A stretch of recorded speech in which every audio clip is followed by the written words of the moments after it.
로마 교회에는 유대인 신자들과 이방인 신자들이 이렇게 함께 있었다고 전해집니다. 바울은 자신의 생애 말기에 들어선 주후 57년경에 로마 교회에 편지를 보냈는데, 이 편지는 그리스도교 신앙의 진리에 관한 모든 것이 함축되어 있는 그런 편지입니다. 그 신앙의 진리는 사람이 하느님 앞에서 올바르게 사는 길은 무엇인가? 라고 하는 물음에 대한 해답을 가지고 있는, 즉 그리스도인은 어떻게 살아야 하는가? 어떻게 사는 것이 그리스도인인가? 라고 하는 것에 대한 해답을 담고 있기 때문에 로마서는 굉장히 중요하다고 할 수 있습니다. 바울은 하느님의 의가 복음 속에 나타납니다. 이 일은 오로지 믿음에 근거하여 일어납니다. 라고 하면서, 반면에 하느님의 진노가 불의한 행동으로 진리를 가로막는 사람의 온갖 불경건함과 불의함을 겨냥하여 하늘로부터 나타난다라고 하는 것입니다.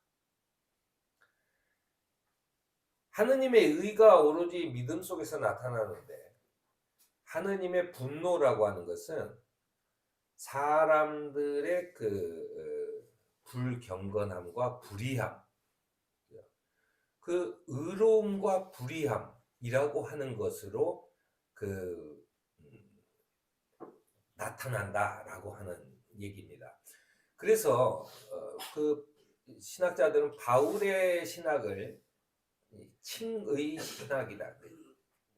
무어라 칭한다 할 때 그 칭자에다 의로운 의자죠. 그래서 칭의, 바울의 신학을 칭의라고 얘기를 해요. 그것은 의롭다고 칭해지는, 이 의롭다고 여겨지는, 너는 의롭다라고 인정받는 그 신앙이 진짜 신앙이라고 하는 이야기입니다. 하느님께서는 자신의 속성을 만물 속에 계시했지만은 사람들은 그 계시를 거부하고 있기 때문에 주님의 진노가 일어나는 것이고, 그것은 유대인이나 이방인이나 모두에게 똑같이 적용되는 것이다 라고 하는 것이 바울의 이야기예요. 세상의 만물들은 모든 것이 주님께서 의롭다고 여기시는 것들로 이루어져 있는데, 사람이 계속해서 그것을 거부하고 있다라고 하는 이야기를 하고 있는 것입니다. 거기에 앞서서 이제 무엇이 의로운가라고 하는 것에 대한 바울의 이야기의 첫 번째는, 하느님 앞에서 의롭다고 인정받을 사람은 없다는 거예요. 사람이라는 것은 하나님 앞에서 그저 사는데 갑자기 의롭다고 인정받는 사람은, 받을 자격이 있는 사람은 없다는 거예요. 그러면서 바울은 이렇게 얘기합니다. 바울은 누구보다도 그 율법학자예요. 그 누구보다도 공부를 많이 했고, 그 누구보다도 구약의 성경 구절을 줄줄 외우는 사람이에요. 그가 이렇게 얘기합니다. 율법으로도 의롭게 될 수 없다라는 거예요. 율법으로 의롭게 될 수 있다고 주장하는 유대인들, 그 말은 맞아. 율법으로 의롭게 될 수 있어. 하지만 바울은 이런 거죠. 모두가 그 율법을 지킬 수 없다는 거예요. 모두가 그 율법을 지킬 수 없다는 거예요. 예수님도 안식일에 그 병을 고치는 걸 보고 너는 율법을 어겼다라고 얘기를 할 때 예수님도 그랬어요. 너희는 안식일에도 니네 가축들한테 풀 먹이고 나가서 물을 먹이고 하면서 노동을 하지 않냐.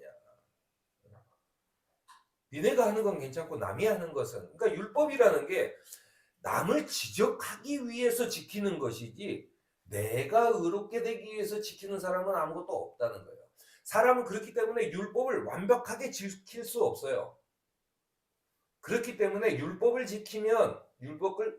완벽하게 지키면 의로울 수 있을지 몰라도 율법을 완벽하게 지킬 수 있는 사람은 없다라는 겁니다. 그러면서 우리 자신의 행위가 아니라 오로지 예수 그리스도의 행위로만 의롭게 될 수 있다고 강조합니다.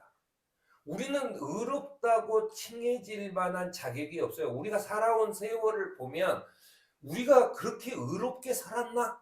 라고 하는 데 있어서 나는 의롭게 살았어 라고 자신할 만한 사람은 아무도 없다는 거예요. 그럼 바울 스스로도 자기를 그렇게 얘기해요. 그런데 우리가 왜 의롭게 될 수 있느냐?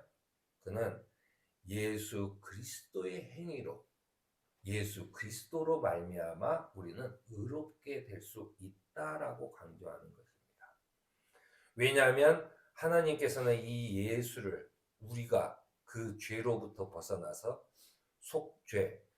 죄로부터 벗어나서 이제 하나님 앞에서 죄가 없는 깨끗한 상태로 설 수 있도록 해주신 분이기 때문이 그런 것이며, 그의 피를 믿을 때 유효하다는 거예요. 우리가 그의 피, 그의 죽음, 그의 희생을 믿을 때 우리에게는 나도 주님께 의롭다고 인정을 받을 수 있겠구나라고 하는 것이 가능하다는 이야기입니다. 왜냐하면 하나님께서 주신 이 속죄 제물 예수 그리스도를 통해서만 그의 진노를, 그의 분노하심을 풀 수 있기 때문이라는 말씀입니다. 그러면서 바울은 이제 할례에 대해서 이야기를 해요. 로마 교회가 이제 처음에 제가 전제를 했다시피 유대인 신자들과 이방인 신자들이 모여 있어요.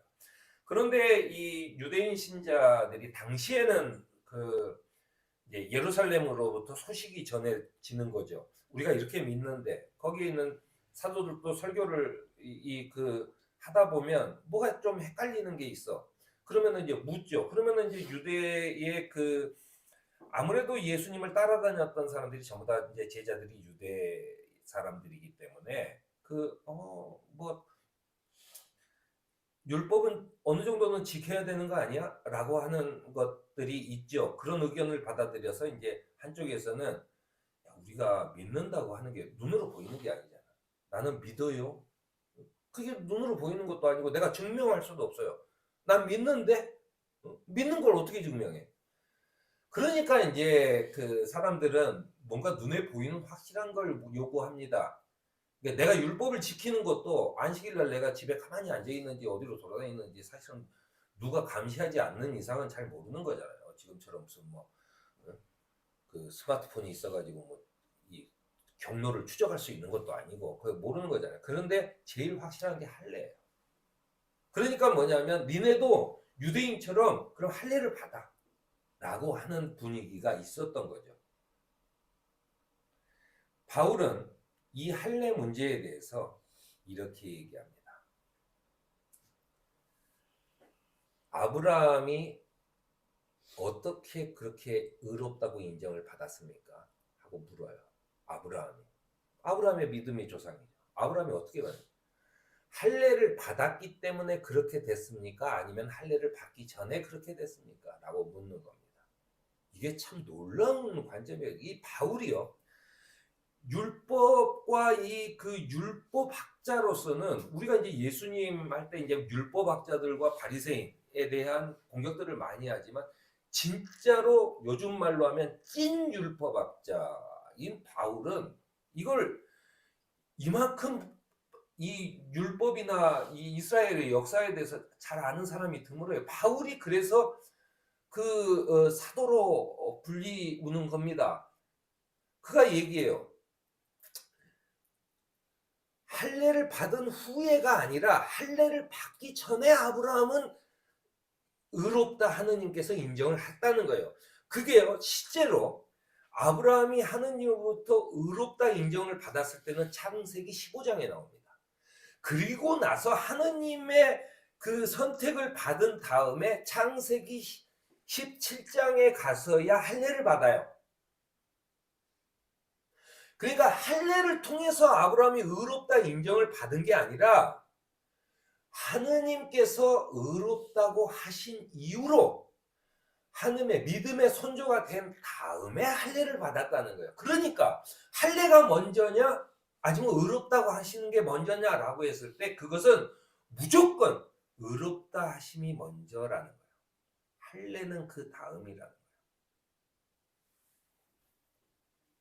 이걸 정확하게 지금으로 따지면 굉장히 과학적인, 역사적인 그런 증명이죠. 확실하게 증명을 해내요. 바울은 그러면서 참으로 하느님은 오직 한 분뿐이십니다.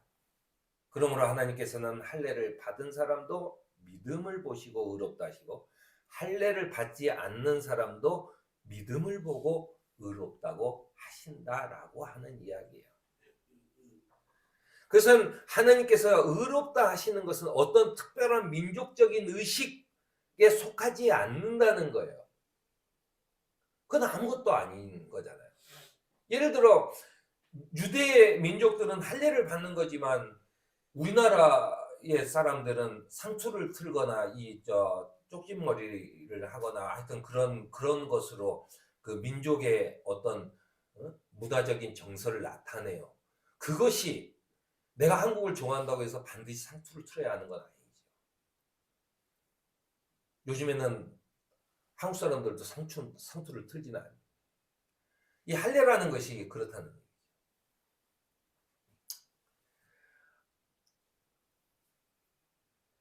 할례와는 아무 관계없이 하느님은 그를 의롭다고 하시는데 뭐냐면 내가 너를 많은 민족의 조상으로 세웠다라고 했을 때에도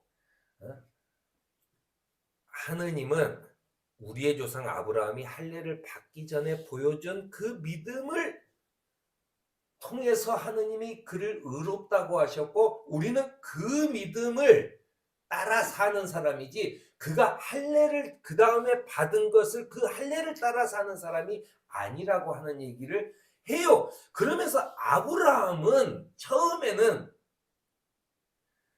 우리 민족의 조상, 즉 믿는 모든 사람의 조상이 될 만한 아무런 것도 갖추지 못한 사람이었는데 사실은 뭐 아브라함이 뭐가 특별히 훌륭했다거나 그냥 그때로 따지면은 뭐 지금으로부터 하는 뭐 철기 시대나 뭐 이런 정도 되는 그런 시대의 그냥 부족장이잖아요. 아무것도 아닌 그런 그 사람에게 하느님이 의롭다고 하시면서 그를 선택하셨고 그리고 난 다음에 우리가 그의 의로움을 본받아 사는 사람이지 그가 할례를 받았건 뭐를 했건 무슨 율법을 지켰건 무슨 율법을 안 지켰건 이런 것은 아무것도 중요하지 않는다는 얘기를 하고 있는 것입니다. 이것이 바로 이스라엘의 자손에게 내리신 축복이고 하느님은 아브라함의 믿음을 보시고 이집트의 노예에서 너희들을 불러냈고 그 자손들을 축복했고 그렇게 살아왔지만 그러나 이제는 하느님께서는 자신의 외아들 예수 그리스도를 통해서 모든 민족 하느님이 창조한 모든 사람 인종과 성별과 나이를 떠나서 모든 사람을 그가 부르고 계신다라고 하는 이야기를 하고 있는 것입니다. 그래서 바울은 이렇게 얘기해요. 내가 이 편지에서 가끔 지나칠 정도로 강조해서 말한 것은 하느님께서 내게 주신 은총으로 주신 사명을 다하기 위해 여러분의 기억을 새롭게 하려는 것입니다. 그러면서 그 사명은 내가 이방인을 위한 그리스도 예수의 일꾼으로서 하느님의 복음을 전하는 사제의 직무를 맡아 성령으로 거룩하게 된 이방인들을 하느님께서 기쁘게 받아주실 제물이 되게 하려는 것이라고 고백을 하고 있어요. 자기는 이스라엘 사람 중에서도 가장 보수적이고 가장 완벽한 율법주의자였는데 하느님이 자기를 그런 황당하게도 자기를 선택해서 이방인을 위한 선교사로 삼으셨다는 거예요. 찐 율법학자에게 이방인이라는 것은 사람도 아니에요. 그런데 하느님이 자기를 선택해서 이방인을 위한 선교사로 삼으셨다라고 하는 이야기를 자기가 가끔 지나칠 정도로 강조하는 것은 자기가 그렇게 하는 것은 이방인들도 성령으로 거룩하게 되어 하느님께서 기쁘게 받아주실 제목이 되어야 하려는 것이다라고 하는 고백이라고 하는 겁니다. 그러면 이제 로마서에서는 율법은 이제 아무것도 아니야. 이제 예수 그리스도를 통해서 우리는 저기를 했어. 율법은 끝이야. 라고 생각하는 사람들이 있어요. 이제는 믿음을 가졌고 구원을 받았으니 도덕적인 방탕은 용서받는다고 주장하는 사람들이 있어요. 그 당시에. 나는 구원받았는데. 요즘도 있죠. 나는 구원받았으니까. 나는 뭘 해도 괜찮아. 이런 사람들이 있죠. 그러면서 사회에서 또 아주 비난받을 만한 일을 하면서 나는 하느님부터 구원받았는데. 나는 하느님으로부터 용서받았는데. 이런 얘기를 하는 사람들이 있습니다. 사도 바울은요. 로마서를 통해서 그럴 수 없다고 얘기해요. 그럴 수 없다. 우리는 죄에서는 죽은 사람인데 어떻게 죄 가운데도 그렇게 살 수 있냐.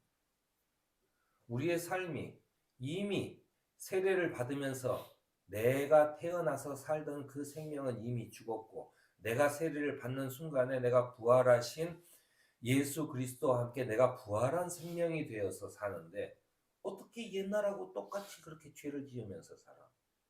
라고 얘기해. 그럴 수는 없는 거죠. 왜냐하면 예전하고 똑같이 자기 걸 찾는데 혈안이 돼 있고 자기 걸 더 많이 갖는데 혈안이 돼 있고 하는 것은 그가 말로는 하느님으로부터 구원받은 사람이라고 얘기하면서 사실은 그 사람의 행동을 보면 아직 구원을 받지 않은 사람이죠. 그러니까 더 많이 가지려고 하고 남의 것을 뺏으려고 하고 그런 거죠.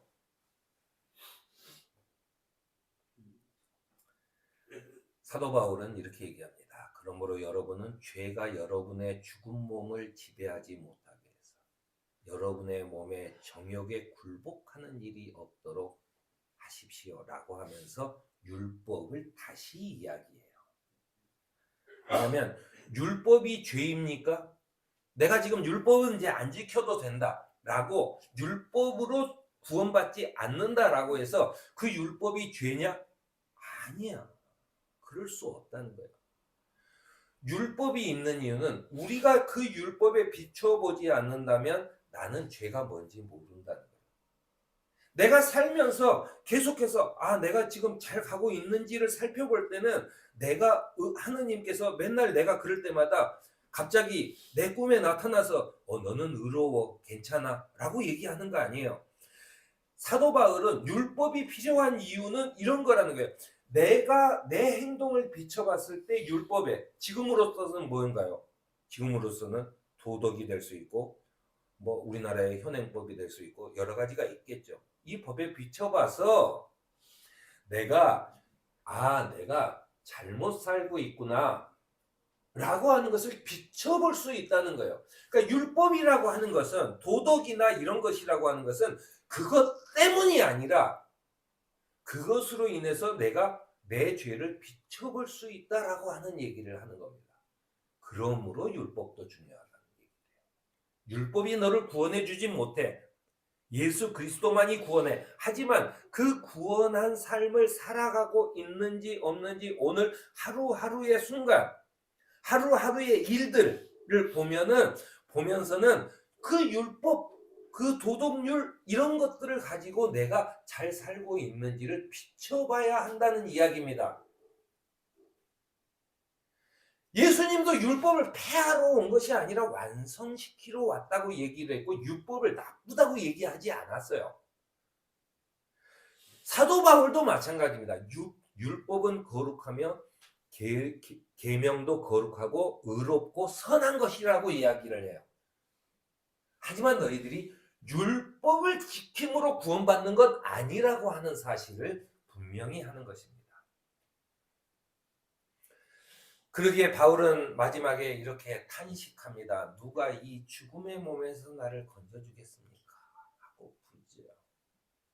왜냐하면 나는 하나님부터 의롭다 칭함을 받아서 주님의 부르심에 따라 그리스도인이 돼서 그리스도인으로 살아가고 있는데 나는 끊임없이 내 죄 속에서 그 발버둥을 쳐요.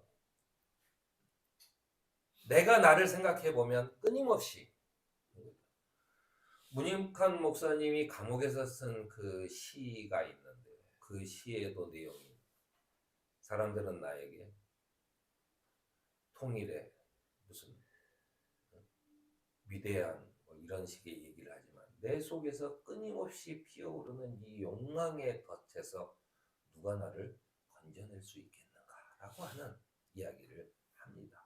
우리는 끊임없이 이런 싸움들을 해야 되는 거죠. 그것이 바로 율법이 또 도덕이 우리에게 주는 것이죠. 그것 속에서 우리는 그 끊임없는 싸움을 통해서 내가 하느님의 의로움으로 의롭다 인정받는 사람으로서의 삶을 어떻게 살아야 하는지 그걸 끊임없이 고민하며 살아야 하는 삶이라고 하는 겁니다. 그러니까 바울조차도 누가 이 죽음의 몸에서 나를 건져주겠습니까? 하고